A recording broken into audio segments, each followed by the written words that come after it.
Hello दोस्तों, नमस्ते, प्रणाम। मैं रेणु मिश्रा आप सभी का अपने यूट्यूब चैनल में स्वागत करती हूँ।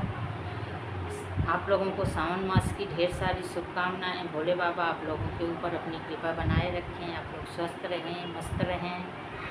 तो आज मैं आप लोगों के बीच में बहुत प्यारी सी कजरी लेके आई हूँ, सावन स्पेशल, जो बाढ़ पर आधारित है। तो कैसे लगेगा कमेंट में ज़रूर लिखना, और मेरे चैनल को ज़्यादा से ज़्यादा लाइक और सब्सक्राइब करना, शेयर करना, कमेंट करना।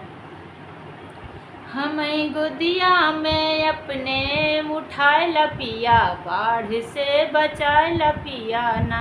हमें गोदिया में अपने उठाए लपिया, बाढ़ से बचाए लपिया ना। बाढ़ से बचाए लपिया, बाढ़ से बचाए ला। हमें गोदिया में, हमें गोदिया में अपने उठाए लपिया, बाढ़ से बचाए लपिया ना। घटा छाई घन घोर बरस सावन झकझोर, घटा छाई घन घोर बरस सावन झकझोर, बरस सावन झकझोर, बरस सावन झकझोर। भरल अंगना दुआरे है पानी पिया, गोदी में उठाए लपिया ना। भरल अंगना दुआरे है पानी पिया, बाढ़ से बचाए लपिया ना।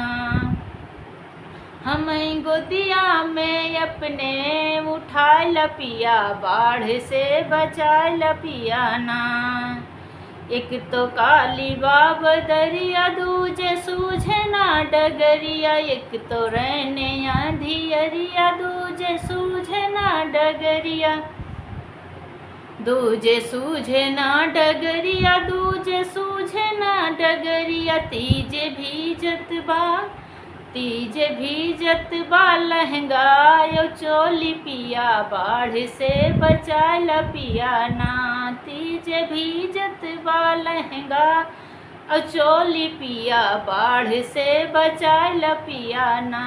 हमें गोदिया में, हमें गोदिया में अपने उठाए लपिया, बाढ़ से बचाए लपिया ना। छोड़ा लाज यौ शरम बतिया माना हो बलम, छोड़ा लाज यौ शरम बतिया माना हो बलम।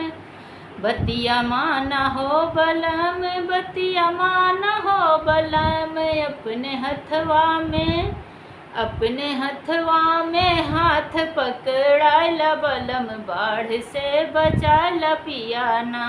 अपने हथवा में, अपने हथवा में हाथ पकड़ाए लपिया, बाढ़ से बचाए लपिया ना। हमें गोदिया में, हमें गोदिया में अपने उठाए लपिया, बाढ़ से बचाए लपिया ना। हमें गोदिया में अपने उठाए लपिया, बाढ़ से बचाए लपिया।